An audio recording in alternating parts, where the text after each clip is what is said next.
Good morning, everyone, and welcome to my channel English Literature. Today, I want to introduce some books on Chaucer. If anyone of you is interested in detailed study on Chaucer, then these books will be helpful. And the first one is the Palgrave Literary Dictionary of Chaucer by Malcolm and Drew. The second one is The World of Chaucer by Derek Brewer. The third one, Chaucer's Traditions, edited by Reed Morse and Barry Windeyer. Number 4, A Guide to Chaucer's Language by David Burnley by Malcolm Education. Number 5, A Companion to Chaucer, Peter Brown, Blackwell Publishers. Number 6, Geoffrey Chaucer, Bloom's Modern Critical Views. Number 7, The Complete Critical Guide to Geoffrey Chaucer by Gillian Routledge. It is published from Routledge. Number 8, A New Companion to Chaucer by Peter Brown, William Blackwell.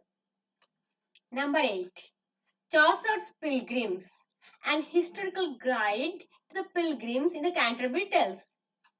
Robert Thomas Lambdin, Laura Lambdin.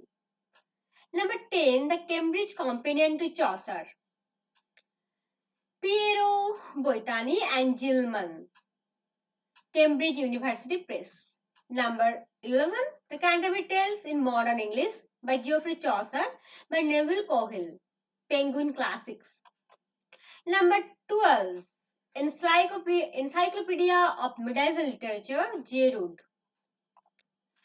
Number 13, Chaucer and the Canterbury Tales by John C. Hurst, Blackwell Publishing. And finally, I'm here to give you the address of two treasure troves for comprehensive but detailed and easy study of the Canterbury Tales. And they are the clip notes on the Canterbury Tales and Bloom's Guide to the Canterbury Tales. If you, the students, are interested in detailed study on Canterbury Tales particularly, along with Chaucer, then these two books will be very helpful in character portrayal and the Canterbury Tales stories. They also help me a lot, so I just want to suggest them to you. Okay, thank you.